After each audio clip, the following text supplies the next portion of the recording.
राज्यातल्या 23 नगरपालिका आणि नगरपंचायतींसाठी आज मतदान पार पडतंय आणि या नगरपरिषदा आणि नगरपंचायतींसाठी 24 ठिकाणी 2 डिसेंबरला मतदान होणार होतं.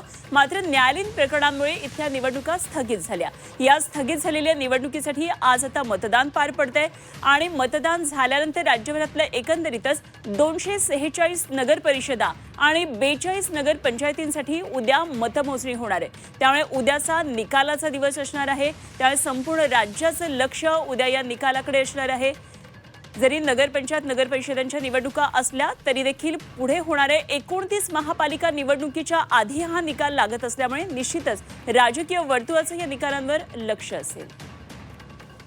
तर आज हे मतदान सुरू आहे या संदर्भात आणखी सविस्तर तपशील जाणून घेऊया. आमचे प्रतिनिधी विशाल करोळे आपल्याबरोबर थेट जोडले गेलेत छत्रपती संभाजीनगरमधून.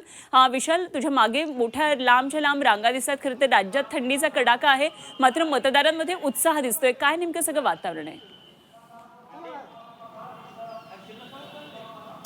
अगदी खरं अनुपमा, राज्यात थंडीचा कडाका आहे, मात्र मतदार राजा सकाळीच बाहेर पडला आणि मोठ्या उत्साहात हे सगळं मतदान सुरू आहे. मी यावेळी छत्रपती संभाजीनगरच्या फुलंब्री नगरपंचायत या मतदान केंद्रावर आहे आणि इथं सकाळपासूनच नागरिकांनी रांगा लावलेल्या आहे. खास करून ज्येष्ठ नागरिक मोठ्या संख्येने इथं मतदानाला आल्याचं चित्र आपल्याला दिसतंय आणि निश्चितपणे एक उत्साहवर्धक हे चित्र म्हणावं लागेल. खरं तर न्यायालयाच्या निकालानंतर राज्यातील 23 नगरपरिषद आणि नगरपंचायतीच्या या निवडणुका स्थगित झाल्या होत्या आणि त्याच्यासाठीचं आज मतदान होतंय.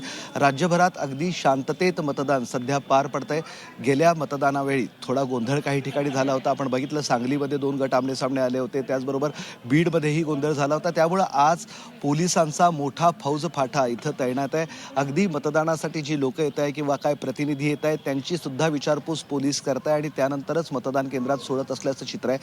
म्हणजे यावेळेस कुठलाही गोंधळ होऊ नये याची दक्षता पोलीस मतदान केंद्रावर घेत असल्याचं चित्र आहे. त्यामुळं मतदाराशिवाय कोणीही आत येऊ नये याची ही सगळी काळजी आपल्याला म्हणता येईल. खरं तर आज हा सगळं 5:30 वाजेपर्यंत मतदान चालणार आहे आणि त्यानंतर 288 नगरपरिषदा आणि नगरपंचायतींचं भवितव्य जे EVM मध्ये कैद आहे त्याच्याबाबतचा निकाल उद्या येणार आहे.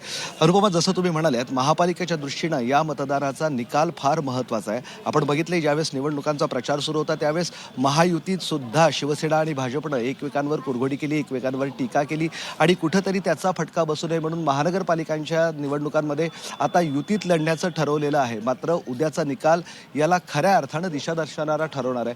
कारण या निकालांवरच कुठं युतीत राहायचं, कुठं नाही राहायचं, एकमेकांवर टीका करून किती नुकसान झालं याची सगळी चाचपणी राजकीय पक्ष करतील आणि त्यामुळेच काय अजूनपर्यंत जागा वाटप सुद्धा कुठल्याच पक्षाचं किंवा महायुती किंवा महाआघाडीचं झालं नाहीये.